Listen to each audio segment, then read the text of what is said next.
Hi, and welcome back to Slumber IV. Did you know that according to many surveys, more than half the population has had a paranormal encounter? To me, that is crazy to think about. It makes me question, what kind of paranormal encounters? Are we talking about an entity throwing you across the room? Or are we talking about a ghost tickling your toes in your sleep? Well, today we'll be going over 3 stories from 3 different individuals. Stories ranging from haunted toys to mysterious voices. Oh yeah, and these stories are special because they come from you guys, the viewers of this channel, and the last one is a story of mine. Please remember that you can send stories to rylhstories@gmail.com to be featured in a video. I accept stories of all kinds, whether it is true or just a frightening tale you wrote to scare the readers. Everything is welcomed. With that being said, I hope you all enjoy the stories, and I hope you all have a great night.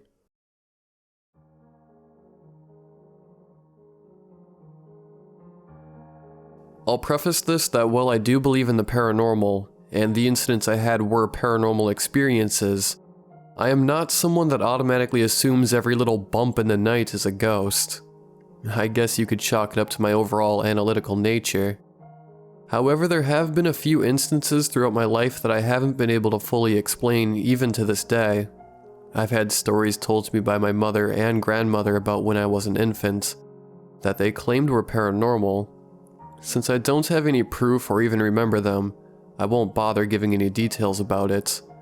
I'm only telling you this to sort of show the overall attraction weird things seem to have to me. When I was about 8 and my younger sister was 6, she got this doll called Katie Kiss and Giggles. If you were a 90s kid, you may remember it. It would laugh when you interacted with it, and make kissing sounds if you touched the sensor on its mouth. The doll had a switch on the box inside the doll to turn it off after playing. One day, her and I were playing with some other toys, with the Katie doll lying face up on our bed. Suddenly we heard the doll go off laughing and immediately followed by a few kissing sounds. Of course, we jumped at the sudden noise, but being my analytical self, I figured that something must have touched the sensor, so I got up to change the doll's position. We were on the floor playing, so I couldn't see that she was already facing up. When I realized this, I sort of shrugged and figured it was a fluke, or the sensor was going bad. I told my sister not to worry about it, and we went back to playing. A couple of minutes later, the doll did it again. Annoyed, my sister grabbed the doll to bring it over to see what was causing it to go off like that. Not wanting to really mess with it because I never liked the thing, I took it from her and placed the Velcro opening apart to get to the box inside. I flipped the switch to off and tossed the doll back onto the bed. By this point, we grew tired of whatever game we were playing and decided to turn on the TV in our room, a rare luxury for us, to watch cartoons. The volume on the TV wasn't very loud, so it didn't cover any outside noise. After about 10 or so minutes of watching the TV, the doll went off again. Now a little freaked, I still figured maybe I hadn't moved the switch enough to have hit the off mode, and the sensor was going bad. So once again I got up to shut the doll off. As I reopened the slit to the doll's back, I see that the switch was indeed moved all the way to off. Still the ever analytical child, I wrote the incident off as maybe the batteries were going bad. So I yanked them out, resealed the doll, and for good measure, threw it in the closet. Again, about 10 minutes later the doll went off, only this time it wouldn't stop, and the pitch to the kissing and giggling would alternate between guttural to high-pitched. By this point, my sister and myself were sufficiently terrified enough to call in the strongest person we knew, my mother. She came in wondering what could possibly cause her children to be in hysterics, and listened patiently as we tried to explain between sobs. Skeptical, she went into the closet and pulled the doll out. She goes through the same list of could-bes that I had, with each one being shot down by my sister and I. By this point, my mother begins to think we're just imagining it. We pleaded with her to get rid of the doll, and she didn't want to at first since it had been a birthday present to my sister, and at the time, very expensive to a relatively poor family. When we didn't stop crying and would scream every time she tried to hand the doll to us, she became firm and said we needed to stop acting like babies. Suddenly the doll went off in her hands. Her face became pale, and she realized there was no way the doll could go off on its own. She called my father over, told him to start the outside chimney, and then walk to the backyard. My father was very confused but didn't bother to question. After all, it was strange to want it on most days, because it was almost always hot in the area I live in. Still, he did it, and immediately my mother threw the doll into the flames. We never talked about the doll again. Only once did we ask her what she thought caused it. She looked us straight in the eye and said, "It's better that we never find that out." To this day, I can't deal with dolls that laugh, as it brings to mind that visceral feeling of terror I felt that day. The next incident occurred when I was much older, and under very different circumstances. I was pregnant with my first child and had recently separated from his father. I was staying at my parents' home and was recovering from an emergency appendectomy. That night, I was asleep in my room on a small twin-sized bed pushed against the wall. The room used to be the master bedroom before my father built the addition that had their new bedroom. The room is fairly large for an old home, so there was a considerable distance and free space from my bed to the door. It was rare that I was actually asleep at night, since I have suffered from insomnia and a delayed sleeping cycle since infancy. But you could chalk it up to the recovery and medication I was on for the pain. I had gone to bed early that night, but some time had passed when a feeling of being watched had suddenly woken me from a medicated deep sleep. I was facing the wall while I was asleep, so my back faced the rest of the room. Figuring my mother must have come in to check on me, I opened my eyes and rolled over to tell her I was okay. But it wasn't my mother. It was two shadowy forms standing in my room. One of them felt decidedly female, though there weren't any discernible features that would distinguish it as a female. She was standing the closest to me, about a foot away from the side of my bed. The other felt masculine, and was standing closer to the door, as though prepared to open the door and escape if I did anything. I didn't feel anything malicious from them, however. What I felt was a kind of curiosity, especially from the female. They stayed standing there with me watching them for a good minute. Perhaps because of this, or maybe because of my drugged state, I finally sleepily said, "Okay, I'm just going to roll around and go back to sleep. I'm very tired." The response I got from the female was more curiosity. She tilted her head slightly as though contemplating my reaction. It was as though she wasn't expecting me to see her, much less react the way I had. The male behind moved closer to the door, and I felt that he was suddenly nervous of being there with me. After about 5 seconds, I finally turned around and closed my eyes. I still never felt anything malicious from them. They remained for about another minute or two before the feeling of being watched lifted. Still too tired to think much of it, I fell back to sleep. The next morning, my mother came in to help me out of bed. She recalled that she had gone by last night to my room to check in on me, but the door was locked.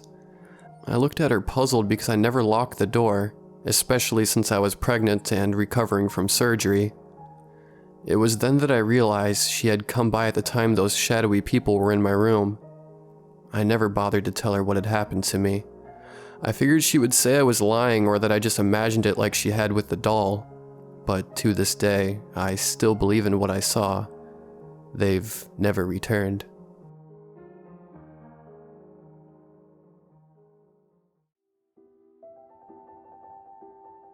Last year I lived with my best friend, and we were obsessed with trying to talk to spirits. We tried EVP sessions, which we actually got an interesting response to one, a Ouija board, and even automatic writing. Now before I jump into what actually happened, I must first inform you of what started it all. One night we were really bored and decided we needed to step up our ghost hunting, and we decided it was time to try out a new Ouija board. Now we didn't have one, and where I live, there's not really anywhere to go to buy one, so we made our own. Convinced it wouldn't work, but also nervous that it would, we started it. To our surprise, it worked. I was in awe and also absolutely terrified. We had a quick session, then ended it to wrap our heads around what just happened. We did the usual "did you move it" questions. After that, it became nightly that we would use the board. This went on for a while, especially after we met them. A kind elderly spirit, and one we suspect now to be a demon. At first we had harmless conversations and it was fun. This went on for a few more months until we decided to try automatic writing. If you don't know what that is, I will explain. Automatic writing is basically like using a Ouija board, only you have a pen and paper, and let the spirit guide your hand to write answers to your questions. She and I decided it would be interesting to try it out. When we started, I was a little bit skeptic. I felt like I was subconsciously answering my own questions. So I had her ask questions that I wouldn't know, and it was starting to get more believable. It wasn't until she asked one thing specifically that made me believe it 100%. We had been talking to the one we believed to be a demon, and she asked, "If you're here with us right now, can you grab her hand?" Now mind you, while we were doing this, it was with the lights off and candles surrounding us, naturally causing it to be quite warm.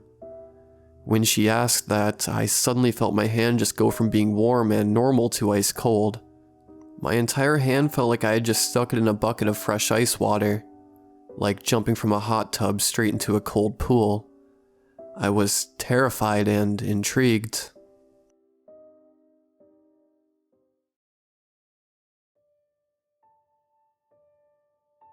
This happened 7 years ago when I was 15. Even though this isn't the type of story to jump out and leave you terrified, I am very interested to see if any of you have experienced something similar. For the sake of storytelling, allow me to give some context. I was with some friends driving around when my friend Aaron had the idea of going to McDonald's. Being 15, I didn't have a whole lot of money and was broke at the time. I asked Aaron to drive to my house so I could ask my dad for $5. Just enough for a few McChickens because, well, McChickens are the only way to go. We arrive at my place and all the lights are off. I think maybe he's not home, but decide to try my luck anyways. I open the front door and turn on the living room light. I yell out, "Hey Dad, are you home?" To which I hear him clear as day reply, "Yeah, I'm in my room. Come here, I need to talk to you anyways." Alright, cool, he is home. I walk down the hallway to his room and ask if I can just walk in. I know this may seem like a strange question since he said he needed to talk to me anyways, but we like our privacy and always double check with each other. I hear him again clear as day say, "Yeah, come in." So I open the door and nobody is in there. Nobody at all. Lights off and everything. Before I could even process this, I then hear my bathroom door shut from across the house. What the fuck?